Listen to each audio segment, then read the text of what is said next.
Udah ya, Bu?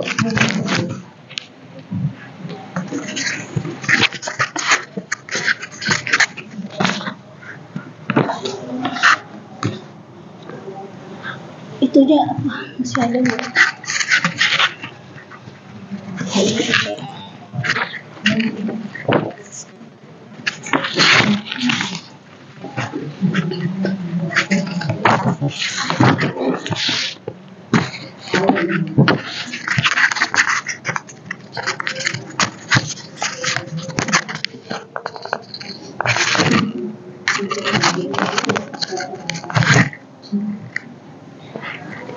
Ya, langsung saja kita mulai ya. A'udzubillahi minasyaitonirrajim. Bismillahirrahmanirrahim. Assalamualaikum warahmatullahi wabarakatuh.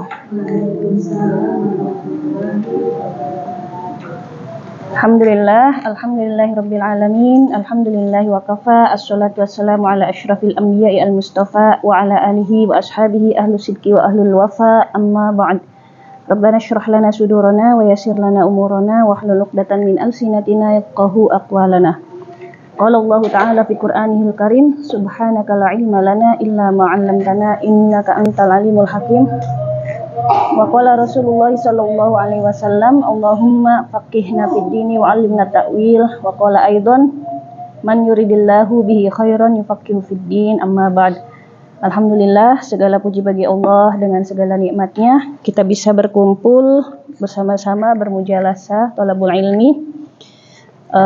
Membahas kembali lanjutan pembahasan kitab sholat, bab yang sekarang bab syurut as-sholat di kitab Bulughul Maram karya Ibnu Hajar al-Asqalani. Shalawat serta salam juga semoga senantiasa tercurahkan kehadirat junjungan Nabi kita Nabi Muhammad sallallahu alaihi wasallam, yang semoga kita sebagai umatnya mendapatkan syafaat di akhirat. Amin Allahumma amin. Bagaimana kabarnya ibu-ibu semuanya? Alhamdulillah, semoga senantiasa dalam keadaan sehat, dilindungi oleh Allah Subhanahu wa taala dan dimudahkan segala urusannya. Ya. Seperti biasanya sebelum kita memulai pembahasan kitab Bulughul Maram, mari kita membaca suratul Fatihah untuk semua guru-guru kita, orang tua kita yang telah mengajari kita ilmu agama dan ilmu-ilmu lainnya, kepada masyayikh kita, ustadz kita, dan semua orang yang tentunya berjasa ya mengajari kita selama ini. Ala hadhihi niyah wa kulli niyah, khususnya untuk penulis kitab ini ya, Imam Ibnu Hajar al-Asqalani, semoga kita mendapatkan keberkahan ilmunya fid dharaini. Ala hadhihi niyah wa kulli niyah as-sholihah. Al-Fatihah. A'udzu billahi minasyaitonir rajim. Bismillahirrahmanirrahim. Alhamdulillahirabbil alamin arrahmanir rahim maliki yaumiddin iyyaka na'budu wa iyyaka nasta'in ihdinas siratal mustaqim siratal ladzina an'amta 'alaihim ghairil maghdubi 'alaihim waladdallin amin. Nafa'anallahu bi'ulumihim fid dharaini amin ya rabbal alamin. Langsung saja ibu-ibu semuanya. Pesawat ya. Melanjutkan pembahasan sebelumnya, masih di pembahasan bab sholat, kita sudah masuk ke bab syurutis sholat, babu syurutis sholat. Bisa dilihat ya di nggak kedengeran. Ntar dulu, nunggu lewat dulu pesawatnya.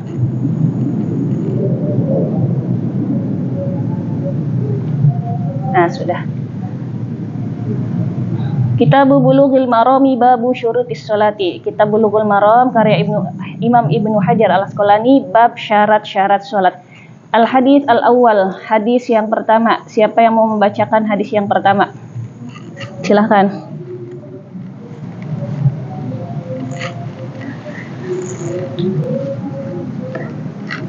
Ini kebaca nggak tulisannya? Gede-gede begini ya.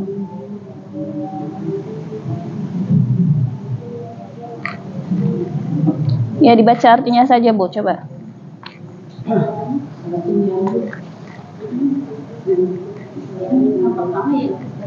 Ya hadis yang pertama.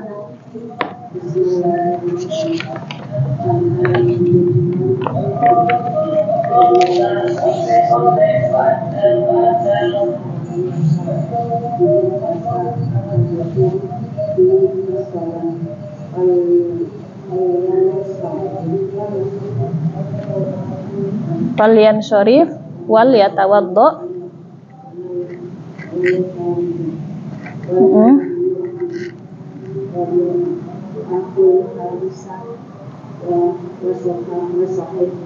Wasahhahahu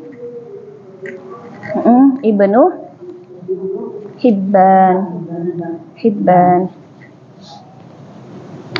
Artinya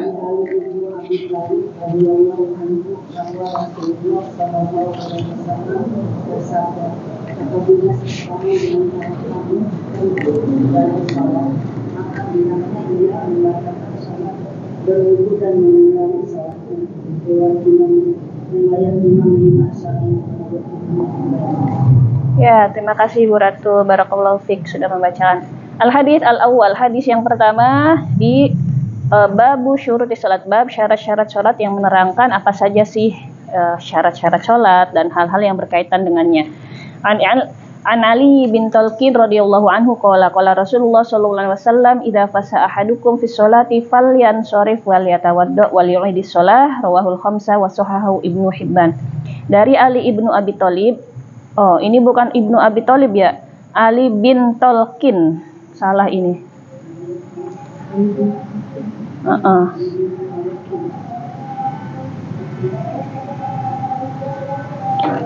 Bukan Ali bin Abi Thalib tapi Ali bin Talqin radhiyallahu anhu. Rasulullah sallallahu alaihi wasallam bersabda, apabila seseorang di antara kamu kentut, mengeluarkan angin ataupun semacamnya ya, jadi tidak hanya mengeluarkan angin, misalkan mengeluarkan najasah yang lainnya dari dua lubang, maka apa yang harus dilakukan? Maka harus dibatalkan sholatnya, lalu apa?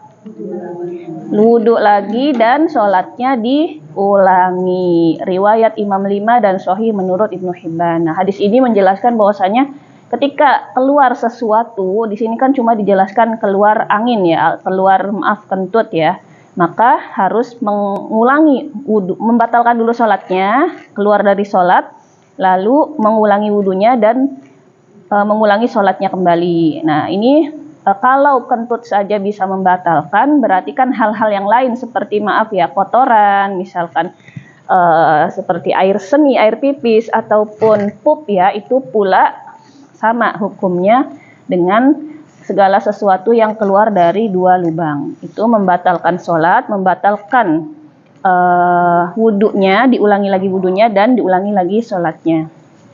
Itu dari hadis yang pertama. Dari hadis yang kedua, saya langsung baca ya. An Aisyah adin Nabi sallallahu alaihi wasallam qala la yaqbalullahu sholata haidin illa bi khimarin. Rawahul khamsah illa Nasa'i wa sahahahu Ibnu Khuzaimah. Dari Aisyah radhiyallahu anhu bahwa Nabi sallallahu alaihi wasallam bersabda. Nah, ini dari Sayyidah Aisyah.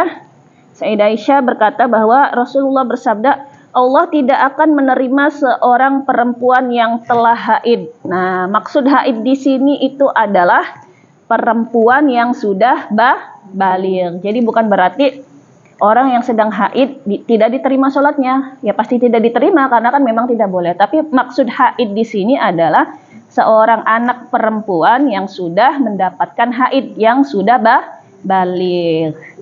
Jadi kata kiasan haid di sini adalah menandakan bahwa seorang anak perempuan tersebut sudah baligh. Kalau laki-laki kan berarti sudah mengalami mimpi ya, maka ketika seorang anak laki-laki disebutkan di dalam hadisnya itu muhtalin, anak yang bermimpi, berarti menunjukkan dia sudah baligh. Nah, di sini disebutkan dengan kata-kata haid yang menunjukkan dia, anak tersebut sudah baligh. Tidak sahnya atau Allah tidak akan menerima sholatnya kecuali dengan memakai kerudung. Maksudnya apa?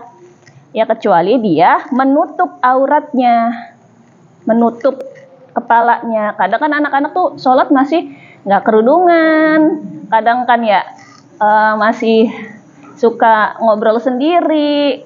Bagian bawahnya juga nggak pakai mukena gitu kan kadang. Nah, kalau anaknya belum baligh, boleh nggak? Nih kayak siapa ini namanya? Lupa saya. Iya, kadang kan ya udah kita ikut aja sholat gitu ya, nggak nutup aurat gitu. kakinya masih kelihatan, kepalanya mungkin masih belum, kerudungannya belum benar. Kalau masih usia belum balik itu nggak apa-apa. Tapi kalau udah balik, tandanya dengan sudah haid ya, itu maka harus ditutup auratnya. Nah, yang harus diperhatikan juga ya, kadang itu ada ibu-ibu ya dari ahlul qaryah. Ahlul qaryah itu mungkin dari pedalaman atau pedesaan ya, yang kadang kurang memperhatikan ketika sholat itu kakinya terbuka gitu, kakinya itu tidak ditutupi. Nah, kalau dalam madzhab Asy-Syafi'i, boleh nggak kakinya terbuka ketika sholat? Tidak boleh, karena kaki itu termasuk dalam aurat sholat. Cuman memang dalam madhab yang lain, madhab Hanafiyah dan Hanabilah, kaki itu tidak termasuk aurat dalam sholat. Maka misalkan ya, ketika kita umroh, ketika kita haji, atau ketika kita sedang berada di negara Timur Tengah, melihat ibu-ibu yang sholat ya udah pakai baju aja, yang penting ketutup gitu, terus kakinya itu kebuka, kita tidak bisa menyalahkan mereka. Mungkin mereka mengikuti madhab Hanafiyah dan Hanabilah. Nah, sedangkan kita yang madhab Asy-Syafi'iyah, kaki itu harus ditutup ya. Kalaupun kita nggak pakai mukena, ya bisa pakai kaos kaki. Dan yang harus diperhatikan juga, pergelangan tangan ini termasuk aurat. Jadi pergelangan tangan, kalau misalkan kita nggak pakai mukena, mungkin kalau pakai mukena maka tutup ya. Kalau nggak pakai mukena nih, misalnya pakai baju biasa, karena kan baju suka ketarik ya begini. Ini saya pakai manset aja ketarik kan mansetnya. Itu harus ditutup, harus benar-benar tertutup pergelangannya. Kalau telapak tangan kan enggak. Telapak tangan itu baik yang zahir maupun yang batin. Zahir itu bagian luar, ataupun batin bagian dalam, itu bukan aurat sholat. Tapi kalau pergelangan itu harus ditutup. Ini ya kan batasnya nih, pergelangan tangan. Maka kalau misalnya kita sholat di luar gak pakai mukena, kita harus tutup dengan ya misalkan manset lah, atau bukan sarung tangan ya. Kalau sarung tangan mah nutup bagian tangannya, tapi yang harus wajib ditutupi itu pergelangan tangannya. Tuh ya, yang kadang kita itu kurang memperhatikan. Kadang pakai mukena juga kesingkap, pergelangan tangannya kelihat. Kadang kan gitu. Nah, itu kalau dalam madzhab Syafi'i itu harus ditutup. Dan kadang yang kalau misalkan udah ibu-ibu yang sudah sepuh, yang udah nenek-nenek, kadang kurang memperhatikan rambutnya pada keluar-keluar. Nah, itu ya, itu yang harus diperhatikan juga, rambut itu walaupun sedikit ya, kalau dalam madzhab Asy-Syafi'iyah itu bisa membatalkan sholat. Karena kan ada bagian rambut atau bagian aurat yang keluar dan terlihat. Nah, itu maka yang harus diperhatikan oleh kita, oleh para wanita. Tadi apa Bu yang pertama? Kaki ya, kaki itu dalam madzhab Asy-Syafi'i merupakan aurat dalam sholat yang harus ditutup. Lalu selanjutnya pergelangan tangan. Dan ini yang kadang kita suka lupa atau suka kurang aware ya, kurang memperhatikan pergelangan tangan dan rambut-rambut yang sering keluar-keluar gitu ketika sholat. Nah, itu ya. Nah, hadis selanjutnya, An Jabir radhiyallahu anhu anna Nabiyya sallallahu alaihi wasallam qala lahu in kana thawbu wasi'an faltahif bihi, yakni fi sholati wa li muslim fa khalif baina tarafaihi wa in kana dayyiqan fattazir bihi. Muttafaqun alaih. Dari Jabir radhiyallahu anhu bahwa Nabi sallallahu alaihi wasallam bersabda, apabila kain itu lebar, maka berkerudunglah dengannya, atau yakni di dalam sholat.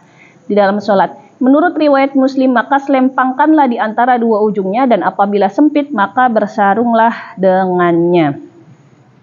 Jadi kan kita itu ya, di zaman sekarang itu kan seringnya pakai mukenah kan, mukenah yang baik yang potongan maupun yang langsungan. Nah, di negara Timur Tengah pun, khususnya dulu kami di Mesir pun ada mukenah yang langsungan, namanya itu isdal. Mukenahnya itu dari atas sampai bawah, cuma ya mungkin bentuknya nggak kayak kita yang seperti itu. Nah, yang jadi masalah adalah biasanya yang pakai mukenah atau isdal itu di dalamnya itu pakai baju lagi atau enggak? Iya, kalau pakai baju lagi kan nggak masalah ya, berarti kan menutup aurat. Tapi kalau nggak pakai baju lagi, cuma pakai isdalnya aja. Isdal itu mukenah yang panjang itu loh, yang kalau kita bilang mah di sini mukenah terusan.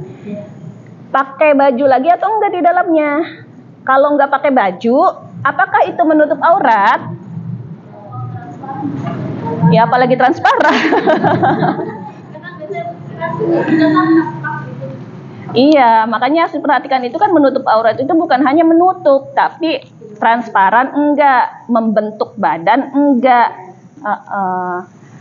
Jadi bukan hanya menutup. Menutup kalau transparan terbuka sama aja kan? Tidak ini. Menutup tapi kalau ngetat, nyeplak badan sama aja. Ya, kayak zaman sekarang itu kan ada dulu namanya jilbab gitu ya. Jilbaban tapi ininya bajunya ketat, terus ininya maaf ya, bagian dadanya nampak gitu ya. Kan sekarang mah banyak kan yang seperti itu. Katanya kan buat apa kerudungan tapi bajunya seperti itu. Kayak sama aja pakai baju tapi nggak pakai baju gitu ya. Itu ya diperhatikan juga, bukan hanya tidak transparan, tapi apakah membentuk badan apa enggak gitu. Nah itu yang harus diperhatikan. Nah di hadis selanjutnya juga, walahuma min hadis, masih nyambung ya, min hadis Abi Hurairah radhiyallahu anhu, la yusalli ahadukum fi thawbil wahid laisa ala atikihi minhu syai'un. Menurut hadis riwayat Bukhari dari hadis Abu Hurairah radhiyallahu anhu, beliau bersabda, janganlah seseorang di antara kamu sholat dengan memakai selembar kain yang sebagian dari kain itu tidak dapat ditaruh di atas bahunya. Jadi gini, kadang dulu para sahabat itu saking miskinnya, mereka tuh cuma hanya punya satu kain atau satu baju. Dan kita pernah nggak ngelihat orang sholat, laki-laki ya bukan perempuan, cuma pakai celana aja, celana panjang, bantolun itu celana panjang. Itu sah nggak sholatnya? Mungkin dia cuma punya kain satu-satunya itu, dan misalnya sarung ya, dan dipakainya tuh di bagian bawah, jadi bagian atasnya terbuka. Laki-laki ya, ini kalau perempuan ya nggak boleh. Sah nggak sholatnya? Kalau laki-laki ya, kalau dalam mazhab Syafi'i, kalau memang dia cuma punya satu kain itu untuk menutupi auratnya ketika sholat, maka aurat yang wajib ditutupi itu adalah aurat besarnya, aurat kubronya, itu kan kemaluan. Berarti kan masih sah. Itu menurut mazhab Syafi'i. Tapi menurut mazhab Al-Hambali gitu, dari hadis ini, kalau misalnya cuma punya satu kain, maka yang harus ditutup itu bagian atasnya, diselempangin ke atas. Nggak tahu gimana caranya, entah dilipat-lipat, entah gimana ya, entah gimana caranya. Nah, terus juga kalau di mazhab Hambali itu, kalau misalkan bagian atasnya terbuka, itu enggak sah sholatnya kecuali ada kain yang diselempangin di kedua bahunya, kayak lagi umroh atau lagi gitu tuh. Nah, kalau dalam mazhab Syafi'i itu, kalaupun cuma punya satu kain, misalkan sarung atau celana, ya udah pakai aja celananya, nggak usah ada selempang di atasnya, nggak apa-apa, itu masih sah. Kalau di mazhab lain, mazhab Hambali, itu harus ada sesuatu yang nutup nih, yang ada nyelempang di bagian atasnya. Itu perbedaannya ya, dari yang dimaksud dari hadis ini. Tuh. Nah, ini masih nyambung lagi di hadis selanjutnya. Wa an Ummi Salamah radhiyallahu anha annaha sa'alatin Nabi sallallahu alaihi wasallam, atusalliyal mar'a fi dir'in wa khimarin bi ghairi izar? Qala idza kana ad-dir'u sabighan yughatta dhuhura qadamaiha. Akhrajahu Abu Dawud wa sahahahu al-a'immah wa faqahu. Dari Ummu Salamah radhiyallahu anhu bahwa dia bertanya kepada Nabi SAW, bolehkah seorang perempuan itu sholat dengan memakai baju panjang dan kerudung tanpa sarung? Beliau bersabda, boleh apabila baju itu panjang, lebar, menutupi punggung dan atas kedua kakinya. Ya tadi, pakai mukena panjang gitu. Terus di dalamnya itu pakai baju apa enggak? Kalau memang dia menutup bajunya, isdalnya itu, atau kita bilangnya mukenahnya itu menutup gitu, di dalamnya itu kita nggak pakai kerudung lagi atau nggak pakai baju lagi, selama tadi mukenahnya itu menutupi, tidak transparan, tidak nyeplak, itu boleh-boleh saja. Tapi akan lebih baik lagi di dalamnya ya pakai baju. Masa kita mukenahan nggak pakai baju di dalamnya, apalagi ke masjid, jangan ya.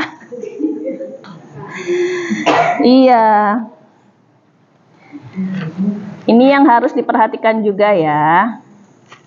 Karena kan ya kita itu bukan cuma menutup aurat saja, tapi juga adab kepada Allah ya. Masa kita memakai baju luar saja kayak mukena atau apa namanya itu isdal, kalau di Mesir itu kita bilangnya isdal, tapi di dalamnya nggak pakai apa-apa gitu kan ya. Adab terhadap Allah juga ya, untuk menghadap kepada Allah dalam sholat itu dengan kondisi yang sebaik-baiknya. Kita ke pengajian aja pakai baju yang rapi, kita keluar aja ke acara-acara pakai baju yang bagus, masa sholat seadanya, istilahnya kan gitu. Nah itu ya dari hadis-hadis ini yang tentang baju. Nah terus misalkan kayak cuma punya satu kain gitu, tadi kan kalau madzhab Asy-Syafi'i mah nggak apa-apa bagian bawahnya aja. Kalau madzhab Hambali itu harus atasnya itu ada sesuatu yang diselempangkan menutupi gitu. Terus ada lagi Nabi itu menganjurkan ya udah diikat aja kainnya, jadi kayak kain diikat begini gitu untuk menutupi bagian atas dan juga bawah kalau memungkinkan.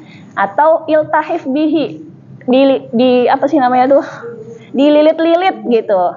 Kalau memang kainnya itu cuma satu-satunya atau terbatas kainnya nggak ada lagi, ya udah gimana caranya silahkan dililit-lilit gitu, menutupi auratnya. Tapi agak susah ya, kayak dililit-lilit kayak kafan gitu kan, nanti geraknya kan agak susah.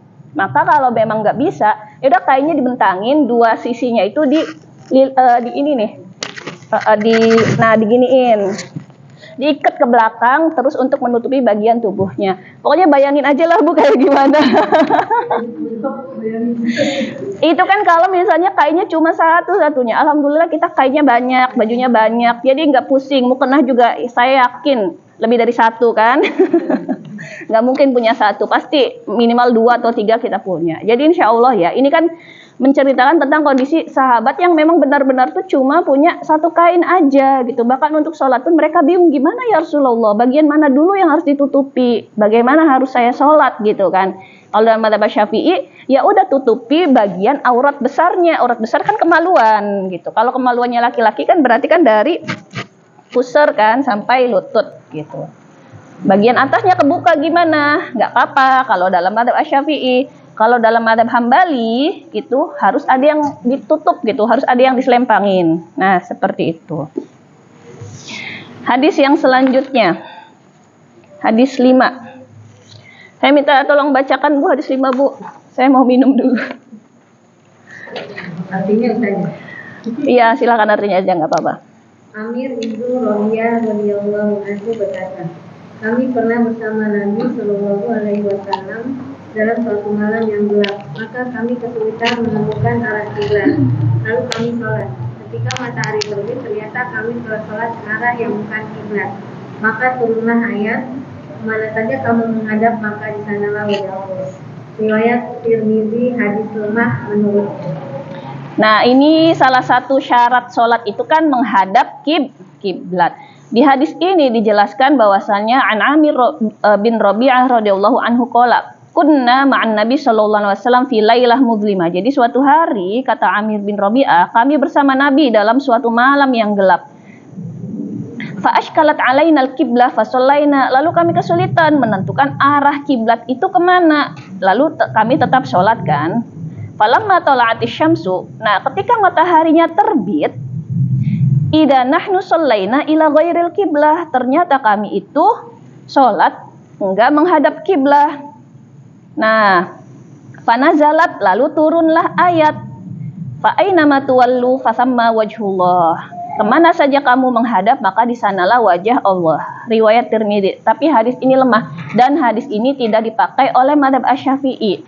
Jadi arah kiblat itu arahnya aja. Kalau arahnya kan bisa melenceng, enggak tepat, agak ke kanan, agak ke kiri. Atau yang dimaksud dalam madzhab Syafi'i menghadap kiblat itu ainul kiblahnya, wujud kiblatnya, bendanya. Nah, yang jadi pertanyaan adalah arah kiblatnya atau tepat kiblatnya. Yang mana coba? Nah, kalau arah kiblatnya itu yang dimaksud di hadis ini. Tapi kalau dalam madzhab Syafi'i itu kiblatnya. Jadi benar-benar harus menghadap ke Ka'bahnya. Bukan cuma arahnya. Karena kalau arah itu bisa jadi agak melenceng ke kanan, agak melenceng ke kiri, atau bahkan agak menjauh. Nah, maka madzhab Asy-Syafi'i itu tidak memakai hadis ini. Jadi, kalau dalam madzhab Syafi'i harus benar-benar menghadap kiblat. Artinya apa? Artinya ketika suatu hari, suatu saat, suatu malam, suatu waktu kita itu sholat dan tidak pas arah kiblatnya, berarti sholatnya gimana? Sholatnya harus diulang. Iya. Misalnya suatu malam kita lagi safar ya, terus kita tuh di tempat yang kita bingung, sholatnya madhep mana ya? Kita mengira-ngira, atau misalnya kita pakai kompas pun ternyata kurang tepat gitu. Dan kita nggak bisa nanya ke penduduk setempat mana arah kiblat yang tepat gitu. Ternyata pas besok kita baru tahu, ternyata tadi malam saya sholat itu tidak tepat menghadap kiblatnya, sholat wajib ya. Maka dalam madzhab Syafi'i sholatnya harus diulang.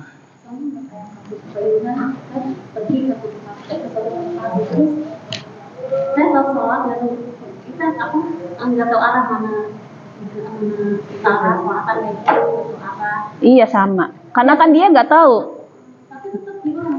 Iya. Iya harus diulang. Karena kalau dalam madzhab Asy-Syafi'i itu bukan arahnya, tapi benar-benar tepat arah kiblatnya tuh, letak kiblatnya di mana kita harus menghadapnya gitu. Nah, kalau dalam madzhab lain itu menyebutkan arahnya, jadi agak melenceng sedikit nggak apa-apa. Tapi kalau madzhab Syafi'i itu jihatul kiblah, ainul kiblahnya, di mana Ka'bah itu berada, kita harus menghadap ke situ. Nah, itu ya di yang habis ya. Ininya pertanyaan habis. Ini nggak apa-apa. Mengulang sholatnya itu kita ulahnya udah buat sholat berikutnya gitu. Nggak apa-apa. Ketika kita ingat kita langsung mengerjakan. Walaupun misalkan bukan di waktu sholatnya, atau misalkan di waktu sholat yang dilarang gitu. Habis subuh kan nggak boleh sholat. Tapi kita tahu, tadi malam ternyata saya sholat isya salah ngadepnya, melenceng. Nggak apa-apa. Kalau sholat wajib yang qadha atau i'adah, itu bisa kita laksanakan kapan saja, walaupun di waktu-waktu yang dilarang sholat atau waktu-waktu yang dimakruhkan sholat. Nggak masalah. Nah, pokoknya setelah kita tahu, kita langsung mengulangi sholatnya. Nanti niatnya tuh niat i'adah, bukan qadha ya, tapi i'adah, mengulangi sholat yang sudah kita lakukan. Kalau qadha kan kita belum melakuin, lalu kita ganti sholatnya di waktu yang lain, itu qadha. Tapi kalau i'adah, kita udah sholat, tapi kita ulangi karena ada kesalahan, ada sesuatu yang membatalkan sholat tersebut. Pesawat. Nah, itu kalau di pesawat, itu nanti sebenarnya hadis setelahnya nih. Kalau di pesawat, kalau sholat sunnah, itu boleh kita misalkan pengen sholat sunnah ya, di atas kendaraan ya, bukan di pesawat aja. Kalau sholat sunnah, boleh dalam madzhab Syafi'i boleh menghadap kemana saja, tapi ketika takbir harus menghadap kiblat. Jadi takbirnya aja menghadap kiblat, habis itu kan kendaraannya entah pesawat, entah mobil, entah kereta, nggak otomatis menghadap kiblat terus kan, pasti berbelok-belok atau berganti arah, itu nggak apa-apa. Tapi kalau sholat wajib harus menghadap kiblat. Nah, untuk di pesawat gimana? Kalau dalam madzhab Syafi'i ada yang namanya sholat lihurmatil waqti, sholat untuk menghormati waktu. Di pesawat itu kan serba kurang ya. Kita kadang bersucinya juga kurang, ada yang bahkan tayamum pakai debu di pesawat. Itu sebenarnya kalau dalam madzhab Syafi'i tidak sah, karena masih ada air. Kan kita air satu botol segini aja sebenarnya bisa loh pakai wudhu. Cuma kadang kita bingung, dan karena kita terbiasa wudhu pakai air yang berlimpah, kayak rasanya ada yang kurang gitu. Nah, sebenarnya bisa. Lalu untuk menghadap kiblatnya, kadang kan kita nggak direct menghadap kiblat ya, kan di atas pesawat kita mengira-ngira. Dan kadang sholatnya sambil duduk, padahal sebenarnya kalau di pesawat itu masih bisa sambil berdiri, kecuali kayak di atas kuda, nggak mungkin kan kita berdiri di atas kuda, jatuh, atau di atas motor gitu kan. Maka sholatlah sebisanya, semampunya, nanti diulang. Kita menghormati waktu sholatnya aja, kecuali kalau mbaknya mau sholat sunnah, boleh. Sholat sunnah di atas kendaraan itu boleh. Yang penting kalau dalam madzhab Syafi'i ketika takbiratul ihram kita cari arah kiblatnya di mana. Tapi kalau sholat wajib harus menghadap kiblat. Ini ikhtilaf sih ya, karena kan nanti ketika umroh, ketika haji, pasti mutawifnya tuh ada yang bilang, ya udah Bu, nggak apa-apa Bu, tayamum pakai debu ini, debu pesawat, boleh kok, sholatnya sambil duduk, nggak ngadep kiblat nggak apa-apa. Mungkin madhabnya lain. Ada yang menggampangkan seperti itu, tapi ada yang benar-benar memperhatikan, udah Bu, wudhu sebisanya, wudhu ya, bukan tayamum. Ada masalah juga, wudhu pakai spray boleh nggak, disemprot gitu. Ternyata itu ikhtilaf ulama juga, karena yang dimaksud mengalirkan air itu bukan kayak spray. Kalau spray kan cuma tetesan air, tapi airnya nggak ngalir gitu. Maka ada yang tidak membolehkan wudhu pakai spray. Jadi banyak ikhtilaf. Banyak yang udah wudhunya pakai spray, nanti sholatnya sambil duduk madep kemana aja.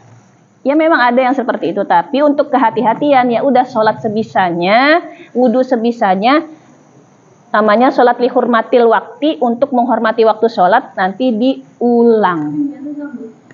Niatnya ya udah, ya Allah saya niat sholat ini untuk menghormati waktu sholat ini karena Allah Ta'ala. Kalau udah sampai tujuan, baru kita sholat seperti biasa, niatnya ya Allah saya niat sholat i'adah, ngulangi sholat yang tadi itu, karena sholat yang tadi itu kan ada beberapa hal yang kurang gitu, yang tidak sempurna, baik itu wudhunya, menghadap kiblatnya, dan harus kan salah satu rukun sholat itu kan harus berdiri ya, harus kalau memang mampu. Tuh. Nah kalau memang memungkinkan lebih baik dijamak. Tapi kalau nggak memungkinkan, misalnya kita mau umroh ya, nggak mungkin jamak gitu, waktunya itu susah untuk menjamaknya, ya tadi berarti sholat dihormatil waktu. Kalau memang masih, ini kayaknya bisa nih, sholat maghribnya ditarik ke isya, nanti sampai bandaranya masih ada waktu, ya silahkan dijamak, lebih baik dijamak malahan, kalau bisa. Tapi kalau nggak bisa ya itu tadi, sholat dihormatil waktu.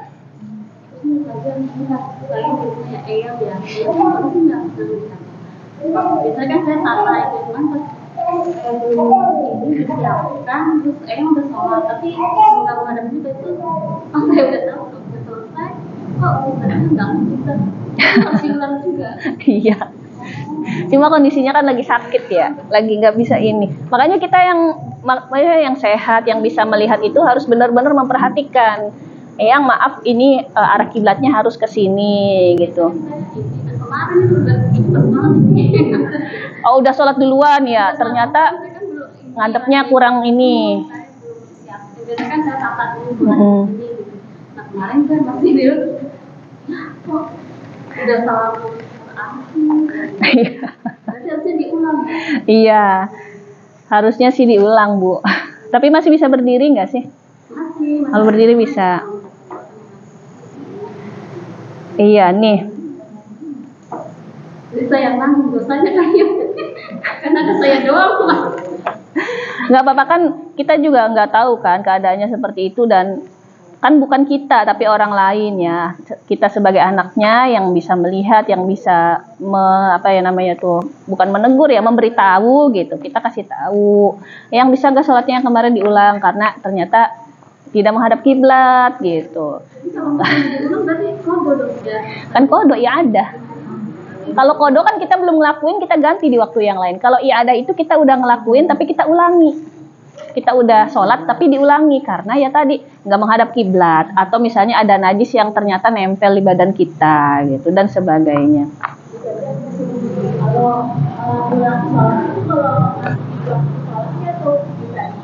Bisa di luar, di waktu sholatnya juga sebenarnya masih bisa.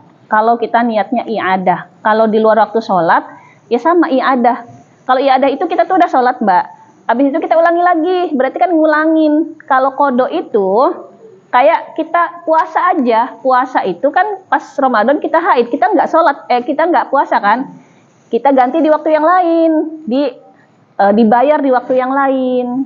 Kalau i'adah itu kita udah sholat atau kita udah puasa tapi ternyata puasanya tuh nggak sah, atau sholatnya nggak sah, kayak tadi nggak ngadep kiblat, nggak menutup aurat dan sebagainya, kita ulangi lagi. Jadi i'adah diulangi. Kalau diulangi kan berarti udah dilakuin tapi dilakuin lagi. Nah itu kalau di kodo kita belum ngelakuin itu, terus kita ganti di waktu yang lain. Iya, ya kan? Bingung ya? Iya, bisa dipahami kan? Kita udah kerjain sholat nih, tapi ternyata nggak ngadep kiblat. Ternyata ada aurat yang tersingkap, terbuka, atau ada najis yang kita tuh tahu kalau najisnya atau auratnya terbuka itu kita udah selesai sholat. Namanya i'adah, bukan qada. Iya, niatnya ya ada aja, ya Allah saya niat mengulangi sholat gitu, insya Allah. Nih di hadis yang selanjutnya ini, an Amir bin Rabi'ah radhiyallahu anhu qala, ra'aitu Rasulullah sallallahu alaihi wasallam yusalli ala rahilatihi haitsu tawajjahat bihi, muttafaqun alaih. Zadal Bukhari yumi bi ra'sihi wa lam yakun yasna'uhu fil maktubah. Nah, Amir bin Rabi'ah, Ibnu Rabi'ah radhiyallahu anhu berkata, aku melihat Rasulullah sallallahu alaihi wasallam salat di atas kendaraannya di mana ke arah mana saja kendaraan itu menghadap. Bukhari menambah, muttafaqun alaih, Bukhari menambahkan beliau memberi isyarat dengan kepalanya. Otomatis kan kalau misalnya di atas kendaraan nggak bisa berdiri secara tegak, dengan apa rukuknya? Dengan menundukkan kepalanya dengan isyarat. Kalau rukuknya agak begini, berarti sujudnya lebih pendek lagi, lebih dalam lagi, lebih bawah lagi. Nah, lalu apa? Namun beliau tidak melakukannya untuk sholat wajib. Ini hanya untuk sholat sunnah aja. Dan mazhab Asy-Syafi'i itu mensyaratkan boleh menghadap nih di hadis selanjutnya. Dalam riwayat Abu Dawud dari hadis Anas radhiyallahu anhu, apabila beliau bepergian kemudian ingin sholat sunnah, maka beliau menghadapkan unta kendaraannya ke arah kiblat. Lalu beliau takbir, kemudian sholat menghadap ke arah mana saja kendaraannya menghadap. Sanadnya hasan. Jadi syaratnya boleh sholat di atas kendaraan itu apa? Yang pertama, harus dalam keadaan musafir. Ya, safar. Kalau saya safarnya dari sini ke Kebun Raya, boleh nggak sholatnya kayak gitu? Enggak, itu kan dekat safarnya ya. Safar juga ada jaraknya, jarak tempuhnya harus sekian kilometer baru boleh mendapatkan keringanan. Kalau saya orang yang mukim, saya orang Bogor gitu ya, lagi bepergian di daerah Bogor aja, boleh nggak melakukan sholat di atas kendaraan yang tadi? Enggak, karena apa? Karena kan kita masih memungkinkan untuk turun, untuk cari masjid, untuk cari tempat gitu. Terus yang kedua adalah ketika takbiratul ihram, kendaraan kita itu dihadapkan ke arah kiblat. Nyari dulu arah kiblatnya di mana. Misalnya pakai mobil, arah kiblatnya tuh ke situ. Oh, ngadepin dulu mobilnya ke situ. Allahu Akbar. Habis itu mobilnya jalan mau ke arah mana saja mah nggak masalah. Yang penting ketika takbiratul ihram, ingat ya ini sholat sunnah, itu boleh di atas kendaraan yang syaratnya pertama harus musafir. Berarti kan kalau safar kan perjalanannya jauh, nggak boleh yang deket-deket aja dari sini ke Kebun Raya, misalkan dari sini ke Jakarta. Ke Jakarta kan belum nyampe 87 ya, masih kurang dari itu. Dan syarat yang kedua adalah ketika takbiratul ihram, kendaraan kita harus dihadapkan ke arah kiblat. Jadi kitanya kan ngadep kiblat. Setelah takbiratul ihram, otomatis kendaraannya itu berjalan nggak ngarah kiblat lagi, itu nggak masalah. Tuh. Itu tentang arah kiblat. Karena salah satu syarat sholat adalah apa? Istiqbalul kiblah atau menghadap ke arah kiblat. Ini selanjutnya tentang tempat-tempat yang dilarang sholat.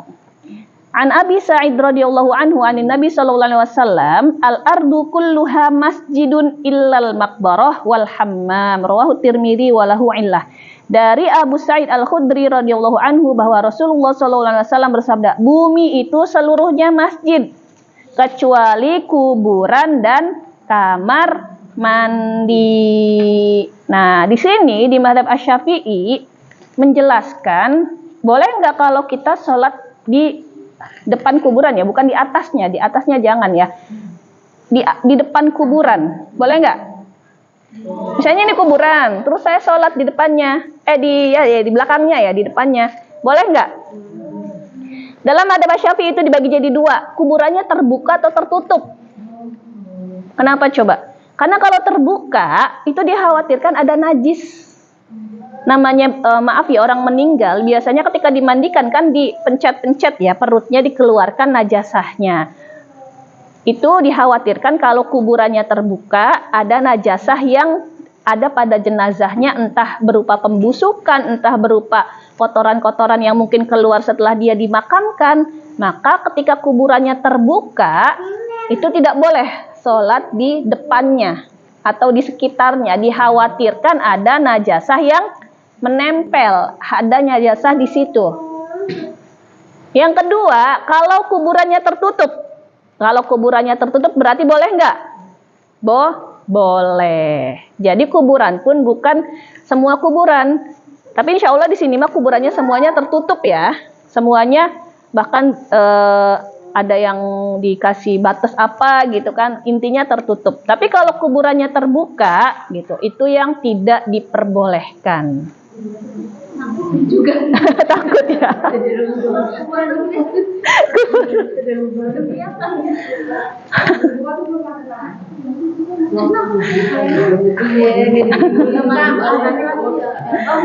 Kalau kuburan lama kebuka Ya itu kan tulang-tulangnya kan najis, Bu. oh najis tulang. Tulang-tulangnya, terus sisa-sisanya itu kan ya udah menjadi najis kan. Kalau kuburan di Mesir itu ya, Bu, jadi itu terbuka sebenarnya. Kadang tuh ada yang pakai peti, terus digeletakin aja di satu ruangan. Enggak dikuburin kayak kita di dalam tanah. Karena tekstur tanah di sana sama di sini tuh beda. Kalau di sana mau dibiarin terbuka, enggak menyengat kayak kita di sini.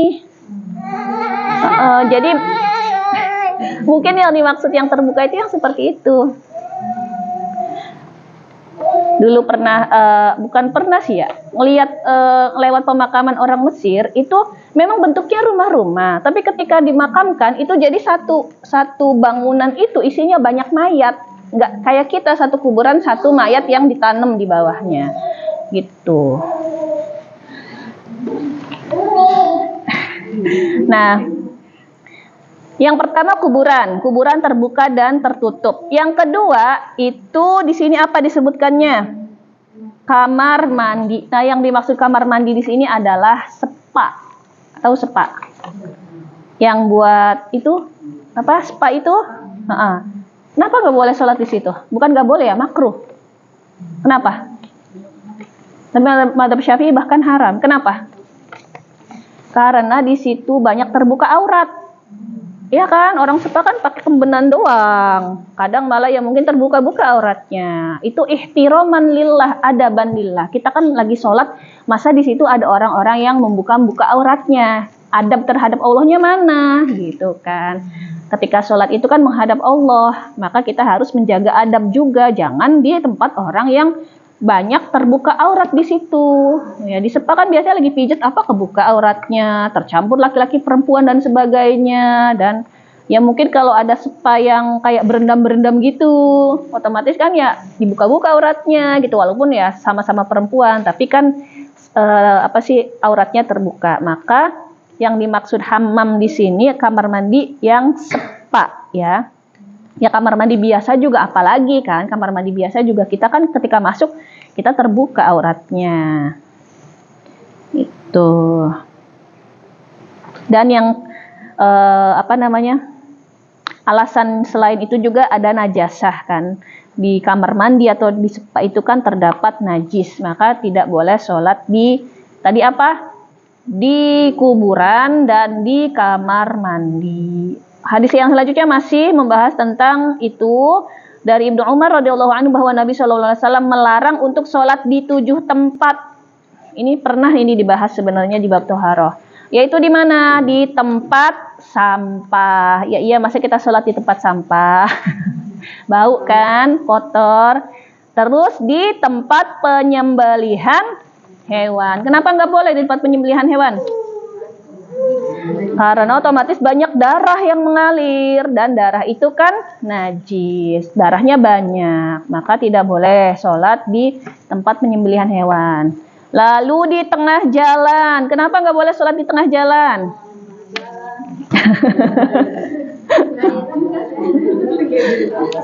Nanti ketabrak, iya benar. Terus itu yang paling utamanya mengganggu orang lewat. Al-iza anin nas, mengganggu orang yang sedang berseliweran ya. Terus nggak boleh lagi di penyembelihan hewan pekuburan. Oh, tadi pekuburan udah ya. Kuburan ada berapa, Bu? Ada dua, yang terbuka dan yang tertutup. Kalau terbuka itu tidak boleh, kalau yang tertutup itu boleh. Di tengah jalan, di kamar mandi, otomatis di kamar mandi tadi ya spa atau di kamar mandi biasa, kandang unta.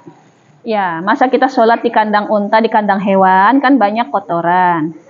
Lalu di atas Ka'bah. Nah, yang diharamkan itu yang di atas Ka'bah dan yang tadi, yang kuburan yang terbuka. Kalau yang lainnya sebenarnya bukan haram tapi makruh. Sebaiknya dihindari. Karohah, tidak disukai.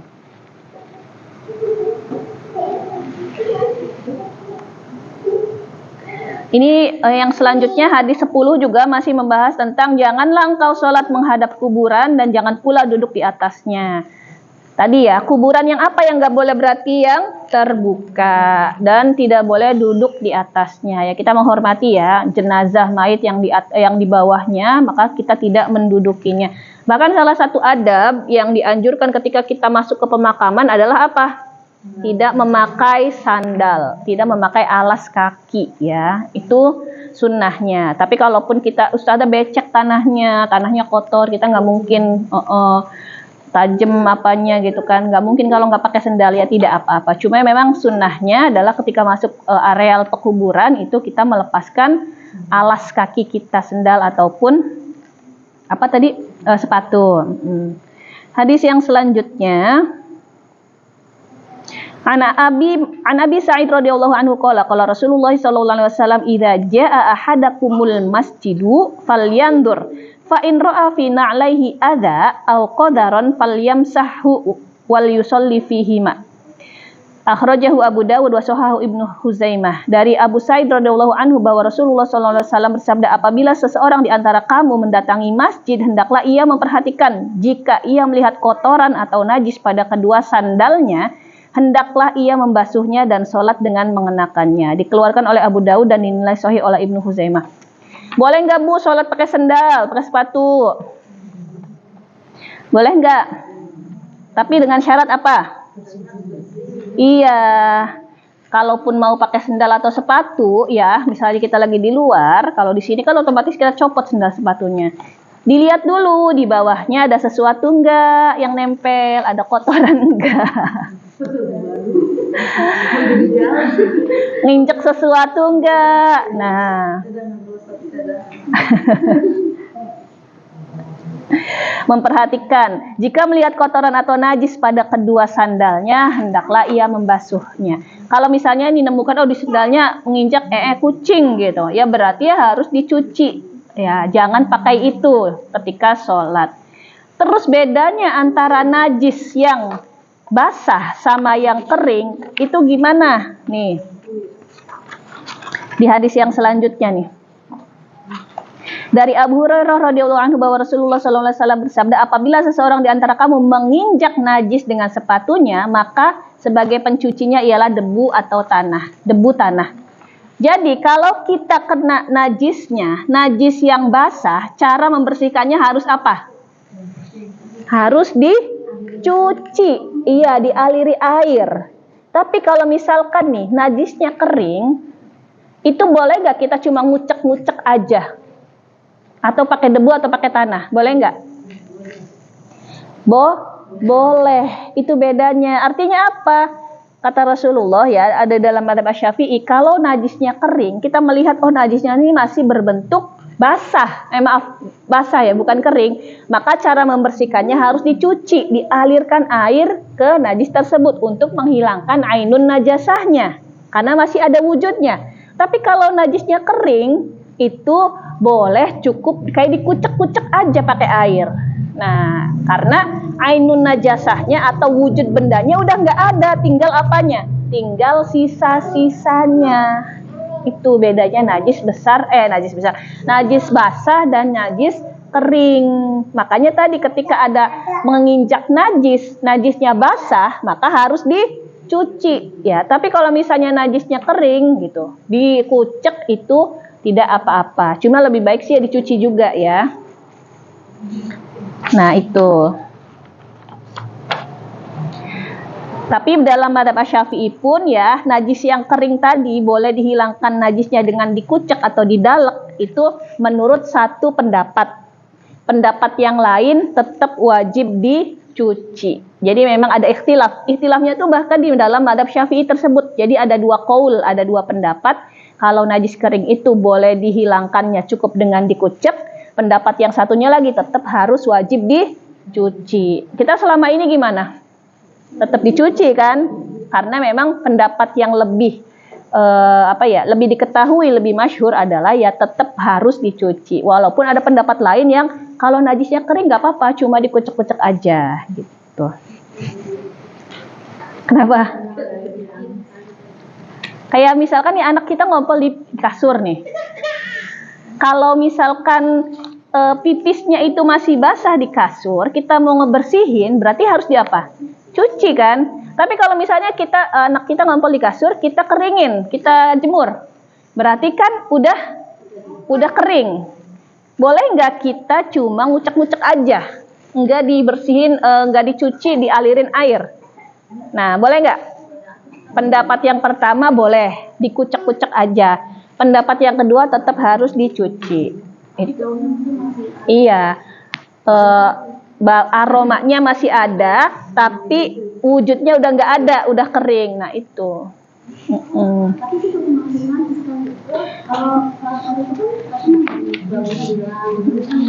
Iya, tapi kalau misalkan kita udah mencuci berulang kali, baunya masih ada, itu maafu Bu, dimaafkan. Kadang kan ya ada kotoran yang udah kita bersihkan ulang berkali-kali, pakai sabun, udah direndam, tetap masih ada baunya.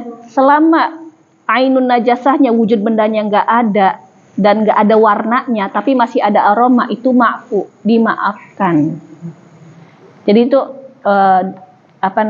cerita tesis saya ya kemarin itu tentang apakah bekas haid yang menempel di baju yang udah dibersihkan tapi masih ada warnanya itu suci atau enggak? Jawabannya apa?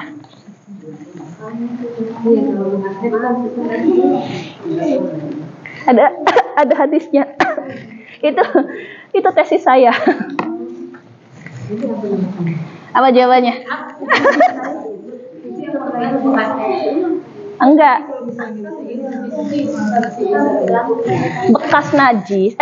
Bekas haid yang masih menempel, walaupun kita udah cuci berkali-kali, udah pakai sabun, udah pakai segala macam, yang masih ada warnanya, itu nggak apa-apa, nggak masalah. Karena kan kadang tuh ya ngilangin bekas darah yang nempel itu susah banget.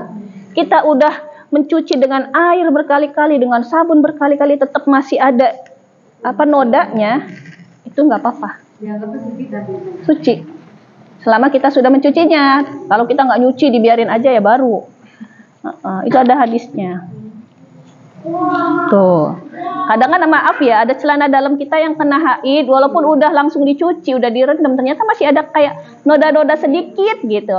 Udah nggak ada aromanya juga. Nah, itu nggak apa-apa Bu. Itu ma'fu anhu, itu dimaafkan. Nah, hadis selanjutnya tentang boleh nggak ngomong dalam sholat. Nah, an Muawiyah bin Hakam radhiyallahu anhu qala Rasulullah sallallahu alaihi wasallam inna hadhihi shalah la yasluhu fiha syai'un min kalamin nas innama huwa tasbih wa takbir wa qiraatul Qur'an rawahu Muslim. Dari Muawiyah ibnul Hakam radhiyallahu anhu bahwa Rasulullah sallallahu alaihi wasallam bersabda, sesungguhnya salat ini tidak layak di dalamnya ada suatu perkataan manusia, ia hanyalah tasbih, takbir dan bacaan Quran. Jadi pas di awal pensyariatan salat, pas di awal-awal diwajibkannya salat, para sahabat itu ngobrol-ngobrol ketika salat. Ya kayak kita aja, misalnya saya di sebelahnya Bu Ali, Bu masak apa Bu?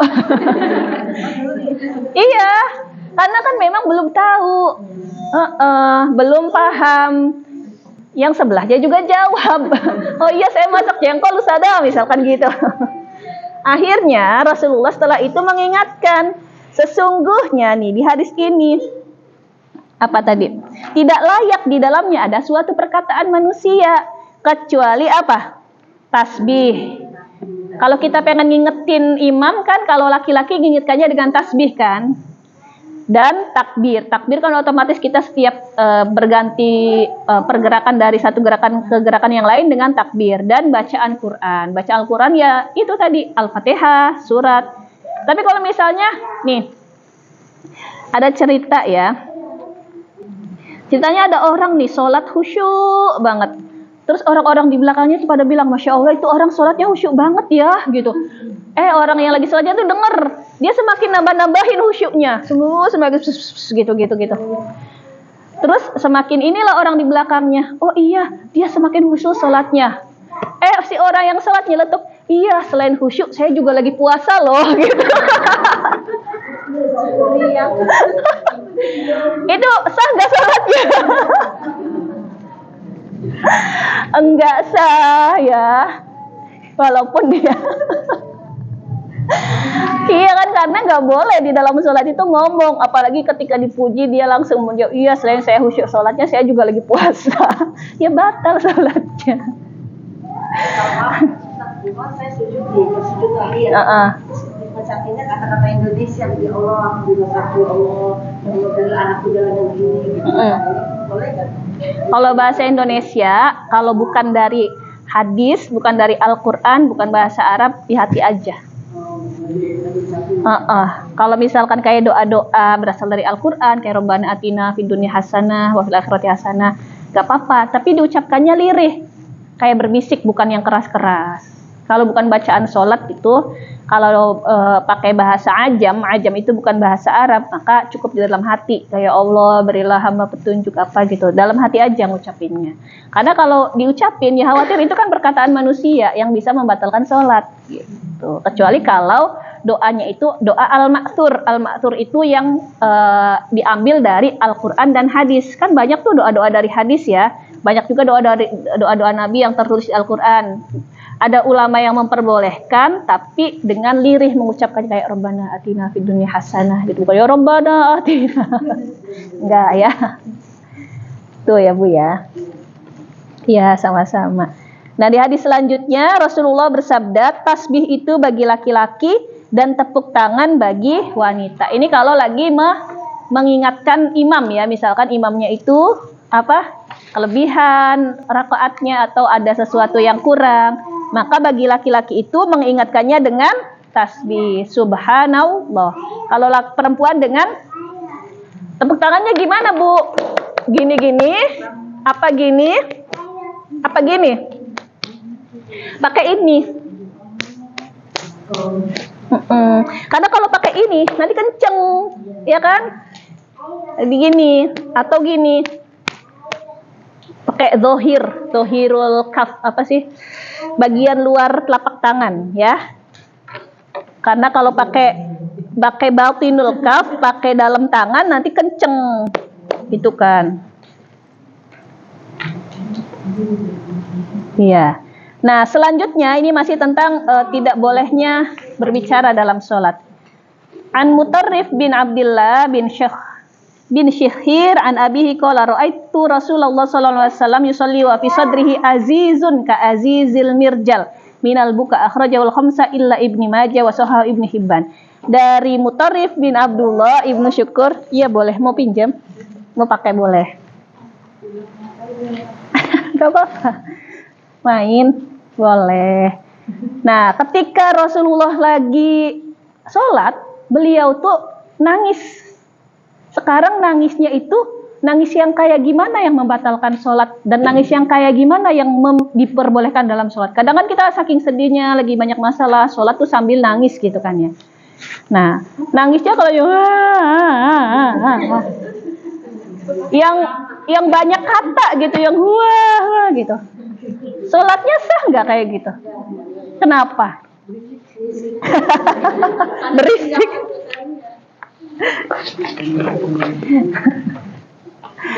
Nah, jadi kan aku melihat Rasulullah SAW sholat dan di dadanya ada seperti suara air yang sedang mendidih karena menangis.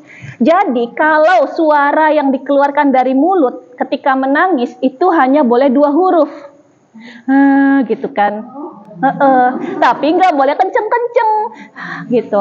Nah, Rasulullah nangis itu dari dada. Mungkin kayak kita masa senggukan kali ya, gitu kan. Nah, yang kayak gitu itu nggak apa-apa. Kalau yang dari mulut, apalagi hurufnya banyak seperti huwa, huwa, huwa, huwa.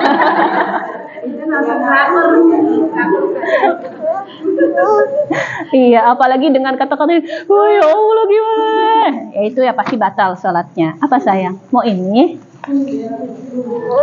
Oh pesawat, di mana pesawatnya? Oh ini.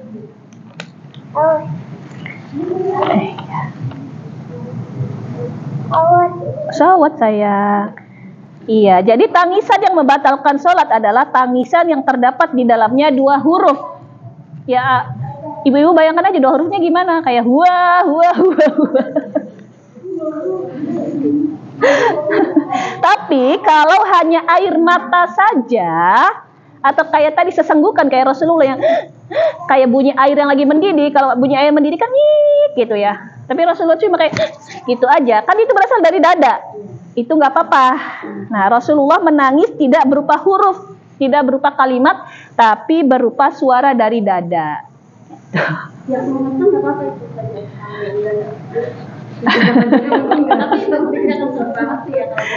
Kan kalau dari dada susah kencengnya, Bu. Kecuali kalau dari mulut. Kalau dari mulut kan bisa kenceng. Tuh. Karena itu kan kalau dari dada itu kan bukan perkataan ya, bukan kalimat gitu kan. Yang membatalkan sholat itu adalah perkataan manusia gitu.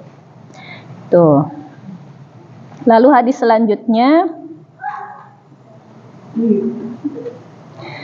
Ali radhiyallahu anhu berkata, aku mempunyai dua pintu masuk kepada Rasulullah SAW. Maka jika aku mendatanginya, beliau di dalam sholat itu akan berdehem. Nah jadi Ali radhiyallahu anhu, siapa Bu Ali itu Bu? Sahabat. Ali itu sepupunya Rasul. Iya, sahabat Rasul juga, menantunya Rasul juga. Karena nikah dengan siapa? Fatimah Az-Zahra. Jadi Ali bin Abi Thalib itu datang 2 kali sehari ke rumah Rasul. Nah, maka ketika Ali itu datang ke rumah Rasul terus ngetuk pintunya Rasul, dan ketika Rasulullah itu dalam keadaan sholat, ngasih taunya itu dengan namanya tanah atau berdehem. Nah, berdehemnya dengan syarat tidak lebih dari 2 huruf atau tidak atau misalkan ngasih taunya itu dengan bertasbih gitu. Jadi gitu kan, kayak ngasih tahu bahwa saya di dalam itu sedang sholat gitu.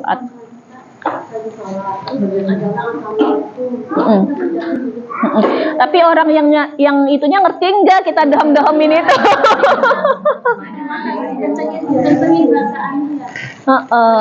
Ya bisa juga ketika Allahu Akbar kita kencengin biar orangnya paham. Atau subhanallah gitu kan. Tapi kalau subhanallah kadang orang nggak ngerti, dikiranya kita lagi bertasbih. Atau kalau lagi berdehem dikira kenapa ibu di dalam dehem-dehem gitu ya. Ini bagi yang tahu-tahu aja. Oh lagi dehem, misalnya saya ke rumah bululanya dehem-dehem, oh lagi sholat gitu. Tapi yang ngerti aja, yang nggak ngerti. Iya, bisa jadi. Lalu selanjutnya dari Ibnu Umar radhiyallahu anhu berkata, aku bertanya kepada Bilal, bagaimana engkau melihat cara Rasulullah SAW menjawab salam ketika beliau sedang sholat? Bilal menjawab begini, dia membuka telapak tangannya, dikeluarkan oleh Abu Daud dan Tirmidzi. Ini cara Rasulullah menjawab sapaan salam. Jadi ketika Rasulullah itu sholat, terus ada yang assalamualaikum ya Rasulullah gitu, yang mengucapkan salam, maka dengan syarat tangan sikap hormat. Ini kalau misalkan orang yang nyapanya itu di depan kita, di depan orang yang sholat, maka dengan cara hormat gini.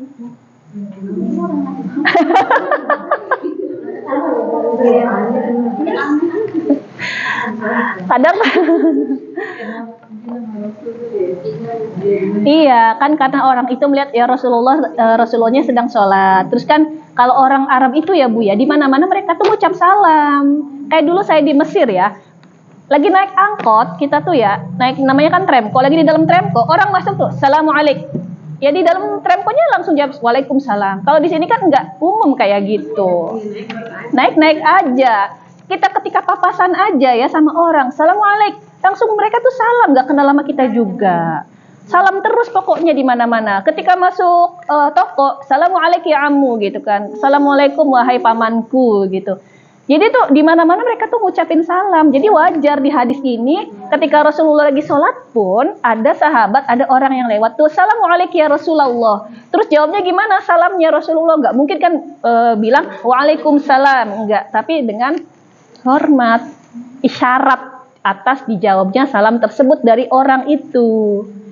Nah, Berarti itu namanya gerakan sholat. Nah, gerakan sholat dalam madhab Asy-Syafi'i itu kalau yang kecil-kecil kayak misalnya kayak geter-geter gitu itu gak dihitung. Dihitungnya itu kan gerakan sholat 1. Kalau yang apa namanya hormat 1, 2 gerakan besar itu dihitungnya kayak gitu dan itu tidak membatalkan sholat. Makanya Rasulullah itu cara menjawab salam ketika ada orang yang bersalam, mengucapkan salam ketika Rasulullah sholat dengan cara memberi hormat. Itu batinul kaf ini bagian tangannya ke bawah, bagian dalam tangan telapak tangannya ke bawah ini. Dan ini termasuk sunnah mahjuroh, makanya nggak banyak orang tahu. Kan sunnah yang sudah banyak ditinggalkan. Ya aneh juga ya kalau kita nggak tahu kan ya, kita ada orang sholat.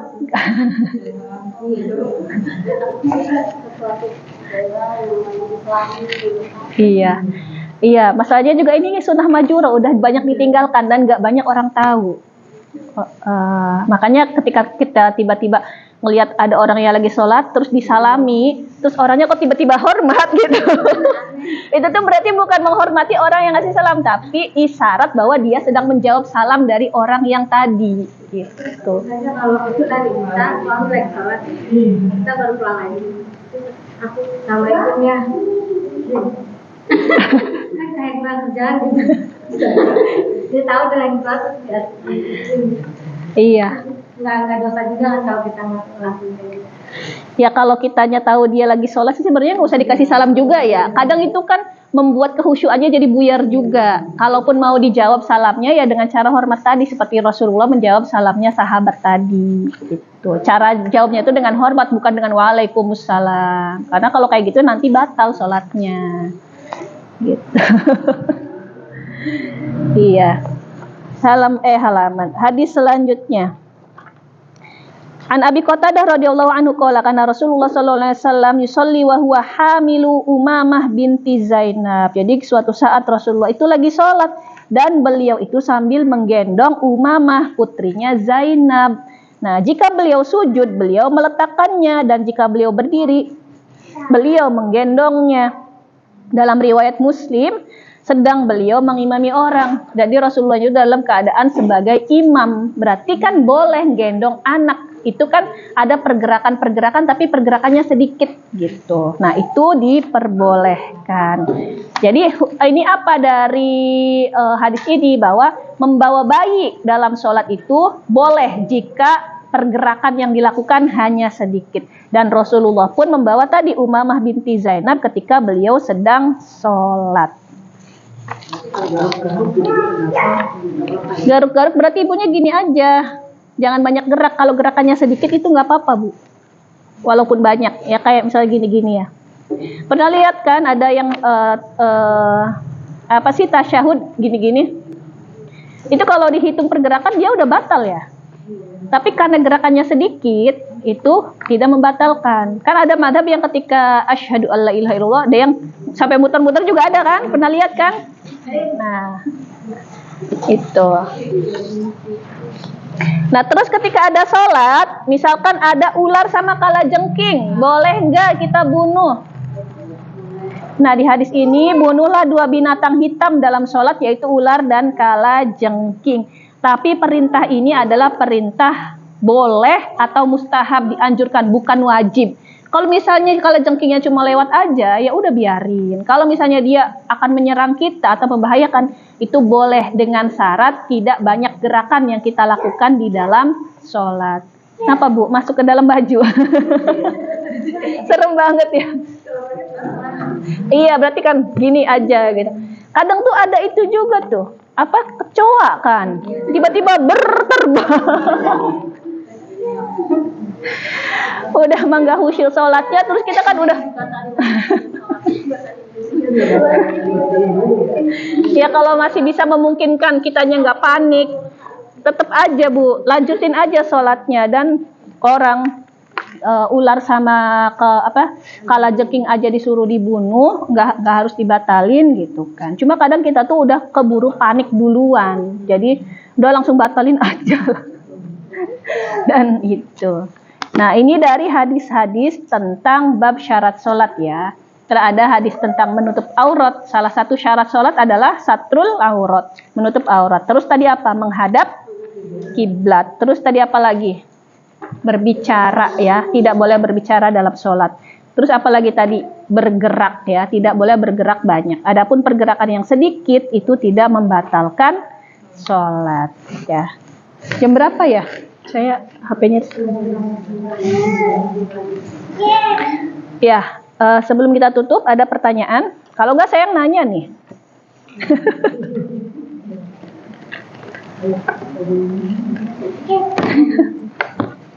Kenapa Bu takut ditanya sama saya?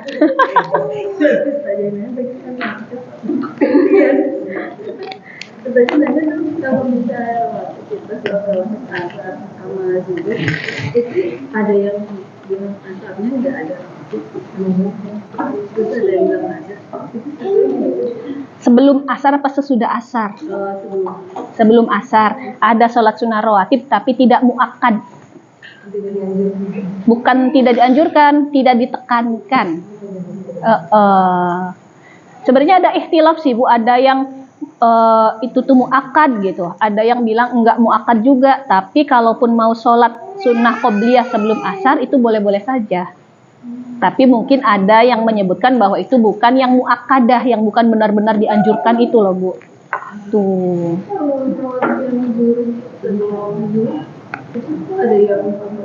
Iya. Iya, ada yang menyebutkan 2, ada yang menyebutkan 4. Macam-macam, ada perbedaan juga. Iya, kalau Ibu bingung, kalau pas sholatnya di masjid, gabungin aja sama sholat tahiyatul masjid. Bisa.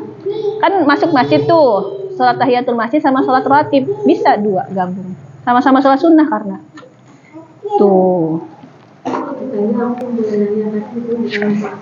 Iya, masalah apa? Masalah hidup. Curhat. Boleh. Haid. Kan saya tanggal 7 September itu haid 9 hari. Terus tanggal jeda 5 hari saya haid lagi. Udah 6 hari. Itu saya ingat Ustazah bilang kan kalau jedanya cuma 4 hari atau 5 hari itu masih dihitung haid. Tapi masa sucinya harus 15 hari. Iya, ini kan udah 9 hari ya. Berarti sucinya berapa? Kan yang pertama 9 hari haidnya. Terus masa sucinya? Gak cuma 5 hari. 5 hari. Terus Sekarang haid lagi. Udah 6 hari. itu istihadoh. Yang 6 hari itu istihadoh atau yang mana? Yang haid yang selanjutnya, yang keluar darah selanjutnya itu istihadoh karena dia keluarnya udah di masa suci. Iya, karena kan 9 ditambah 5 14 kan. 14. Udah gitu keluar darah lagi. Harusnya kalau mau keluar darah, kalau misalkan keluar darah di hari yang seharusnya masa suci, maka itu istihadoh.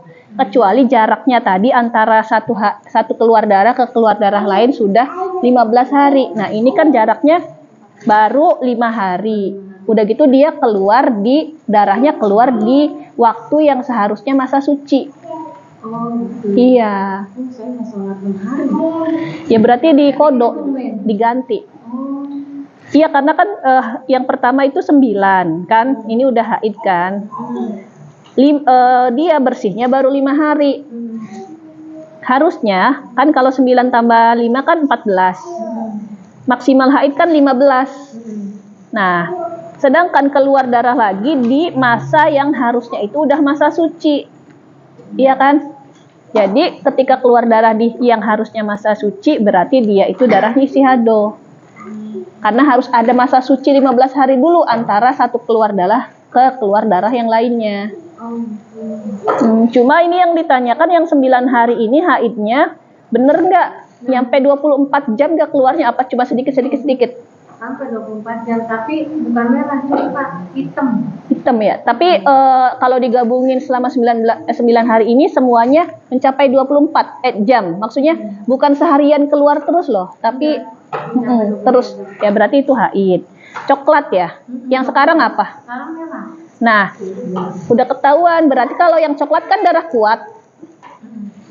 Yang merah itu darah muda. Darah lemah. Iya, dari segi warnanya aja udah ketahuan. Berarti kan yang sekarang itu iya. Mengalir deras gak? Nah, kalau darah haid itu warnanya itu aswadun yu'raf, warnanya itu coklat kehitaman dan baunya bau busuk dan keluarnya sedikit-sedikit, enggak yang mancur gitu ya.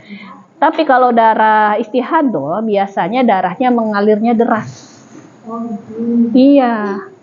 Udah ketahuan dari hitungan ininya aja udah itu harusnya masa suci tapi keluar darah. Terus dia mengalirnya deras. Dan dari darah yang sebelumnya dia lebih lemah warnanya. Kalau darah yang sebelumnya keluar yang 9 hari itu kan darah kuat yang coklat ya. Iya, bahkan hitam. Nah, itu berarti yang hitam itu yang haid. Tuh.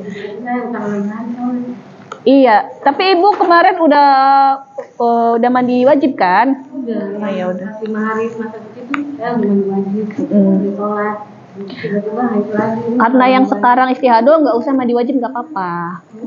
Dan setiap kali sholat, ingat gak cara sholatnya orang istihadah harus gimana? Wudhunya dadakan. Wudhunya ketika masuk waktu sholat. Ganti pembalut atau baju yang terkena darahnya. Dan habis wudhu harus langsung sholat, gak boleh dijeda. Dan wudhunya cuma boleh untuk 1 kali sholat fardu.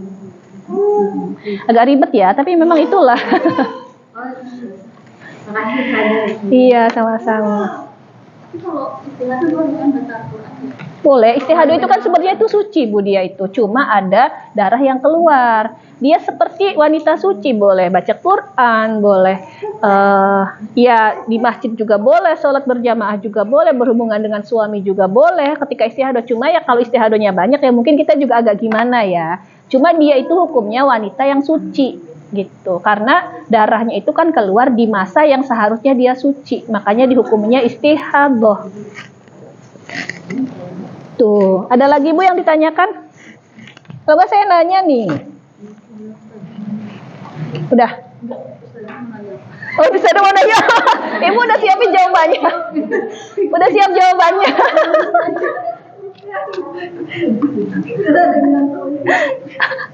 Mau ditanya di bulan lalu apa materi yang sekarang? Iya, banyak juga nggak apa-apa. Aku kemarin pas saya itu di kajian itu katanya mertua Nabi itu istri yang mana? Aisyah. Abu Bakar As-Siddiq punya anak namanya Aisyah. Aisyah menikah dengan Rasulullah dan Aisyah itu satu-satunya istri Rasulullah yang masih perawan, masih muda. Istri Rasulullah yang lainnya kan udah janda ya. Beliau itu menikahi yang sudah janda. Siti Khadijah pun kan sudah janda kan. Nah, makanya itu disebut-sebut Siti Aisyah itu istri kesayangan Rasul karena masih muda dan satu-satunya istri yang perawan. Dan dijuluki dengan Humairo. Kenapa? Ya, kemerah-merahan pipinya gitu kan. Makanya Rasulullah itu sering bercanda ke Sayyidah Aisyah karena Sayyidah Aisyah itu masih muda. Bahkan dinikahinya ketika masih 9 tahun kan. Iya, masih kecil. Iya, mau ditanya yang bulan lalu apa yang sekarang? Ya enggak. Yang sekarang aja kalau tidak lupa. Iya, ya udah ya. Tapi nggak boleh nyontek ya. Ditutup ininya, catatannya. Pertanyaan yang pertama.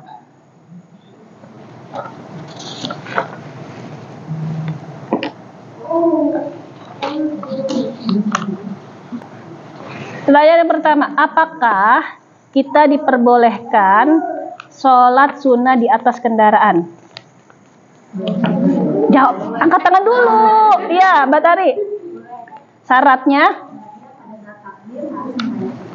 Satu lagi?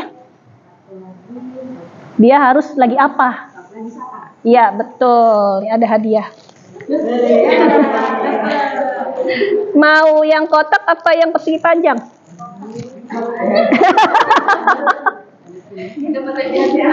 Apa? Yang kotak.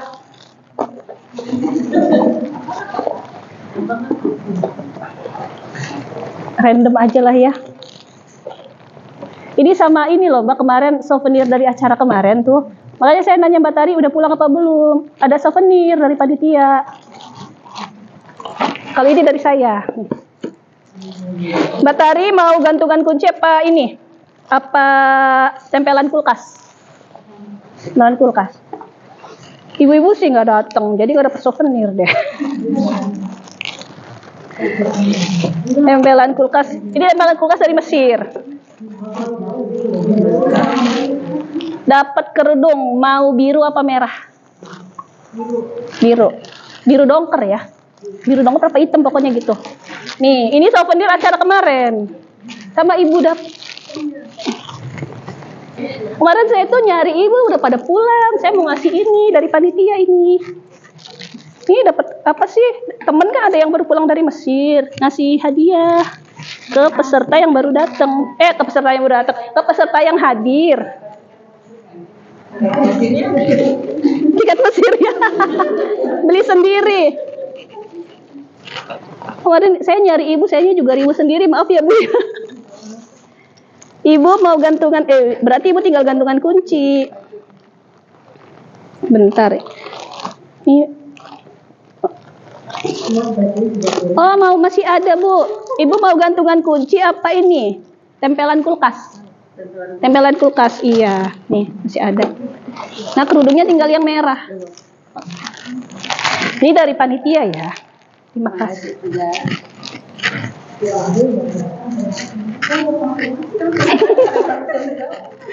Iya, maaf Bu buat yang datang ya. Saya juga kalau boleh bukan buat yang datang masih bagi-bagiin ke Ibu. Ini titipan dari panitia. Souvenirnya kan kemarin tuh belum sempat diundi semuanya. Ya udah kita ambilin aja untuk yang datang gitu. Ya udah saya minta kan, kebetulan ada gantungan kunci, ada itu yang dari Mesir. Saya minta kata saya buat jamaah saya. Pertanyaan yang kedua, ini pertanyaan satu lagi ya. Yang bisa jawab angkat tangan. Jangan jawab dulu baru angkat tangan. Tapi angkat tangan dulu baru jawab. Sebutkan tempat-tempat yang dilarang untuk sholat. Siapa duluan tadi? Ya. Ulangi deh. Yang dilarang itu kuburan. Kuburan, terus kamar mandi. Apalagi ada 7. Di tengah jalanan. Di tengah jalan. Terus di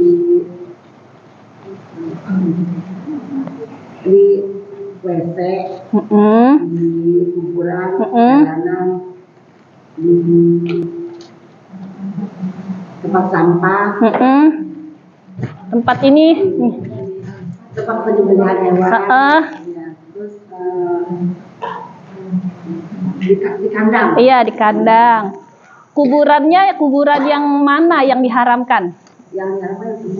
Yang terbuka. Terus kamar mandinya yang dimaksud di hadis tuh yang menurut ulama fikih itu kamar mandi yang apa? Yang terbuka ya? Bukan, yang sepa. Sepa ya. Iya, kamar mandi sepa ya. Ya udah Bu Ratu, silahkan dapat hadiah. Hadiahnya kecil-kecilan nggak apa-apa ya. Semoga bermanfaat.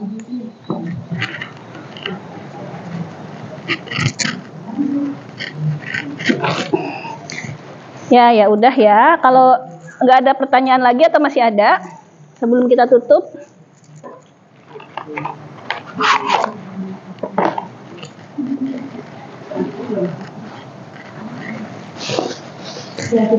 Udah, ya udah. Iya. Ibu Nurul mau nanya? Enggak. Kamu jawab. Hadiahnya udah habis, Bu. Oh, pengen coklat. Nanti ya saya beli lagi insya Allah coklatnya. Ibu Nurul mau Silver Queen. Nanti saya bilang ke Pak Bram deh untuk beliin. Om Bram kan namanya ya? Kok dipanggilnya Pak Bram sih?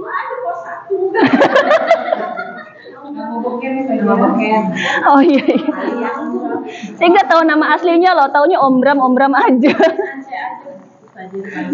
Oh gitu. Iya, nama kesayangan di NAC ya.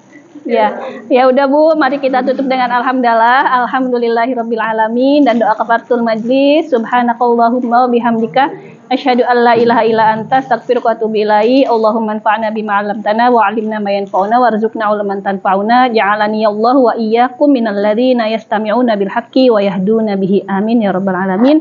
Aku qouli hadza astaghfirullahu li wa lakum. Mohon maaf atas segala kekurangan dan kelebihan. Semoga apa yang kita bahas ada manfaatnya dan bisa kita amalkan dalam kehidupan sehari-hari. Assalamualaikum warahmatullahi wabarakatuh. Ya, terima kasih ibu-ibu semuanya. Saja dan ibu Makasih.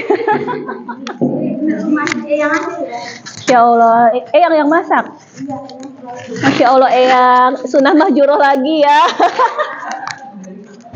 Barokahullah memberi makan orang, bukan orang miskin ya, orang pengajian. Iya, penuntut ilmu, Masya Allah, pahalanya gede banget loh.